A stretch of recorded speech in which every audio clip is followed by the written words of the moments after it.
లో ఇక్కడ నేనైతే కునాఫా చాక్లెట్ చేశాను. బేసిక్‌గా నాకు చాక్లెట్స్ అంటే అంత ఇష్టం ఉండదనమాట. కానీ నేను చూస్తున్న ప్రతి వీడియో కునాఫా మీద వస్తుంటే ఎందుకులే ట్రై చేసేద్దాం అని చెప్పేసి ఒక ట్రైల్ అయితే వేసేసాను. అండ్ ఇక్కడైతే నేను డార్క్ అండ్ మిల్క్ కాంపౌండ్ అయితే తీసుకున్నాను అనమాట. సో, ఈ రెండిటిని కలిపి డబుల్ బాయిలింగ్ మెథడ్‌లో చేసుకున్నాను. అండ్ నెక్స్ట్ వచ్చేసి రోస్టెడ్ కర్ల్ సేమియా అని చెప్పేసి మనకు డీమార్ట్‌లో దొరుకుతుంది. సో, దాన్నయితే నేను గీ వేసుకొని ఫ్రై చేసేసుకున్నాను అనమాట ఇట్లా. ఫ్రై చేసుకున్న తర్వాత పిస్తా పప్పులను కూడా మంచిగా వలిచేసి అండ్ పేస్ట్ అయితే చేసేసుకున్నాను.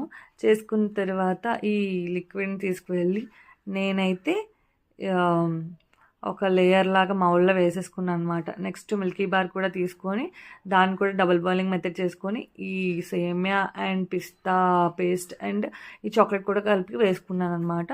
అండ్ నెక్స్ట్ ఒక 5 మినిట్స్ తర్వాత ఫ్రిడ్జ్ నుంచి తీసిన తర్వాత ఒక లేయర్‌లా వేసేసుకున్నాను. దాని తర్వాత చాక్లెట్ కూడా పైన లేయర్‌లా వేసేసాననమాట. టేస్ట్ చెప్తే నమ్మరు మీరు. ఎక్సలెంట్ ఉంది తెలుసా! నాకైతే చాలా చాలా నచ్చింది. బేసిక్‌గా చాక్లెట్ తిని నాకే ఎంత నచ్చిందంటే చాక్లెట్ లవర్స్ అయితే పడి చచ్చిపోతారు అంతే మరి ఇంకా. సో, మనం ఇంట్లో చేసుకుంటేనే మంచిది కదా ఇట్లాంటివన్నీనా. సో, ఇంట్లోనే ట్రై చేయండి. ఇంట్లోనే చేసుకొని తినండి ఏ వస్తువైనా.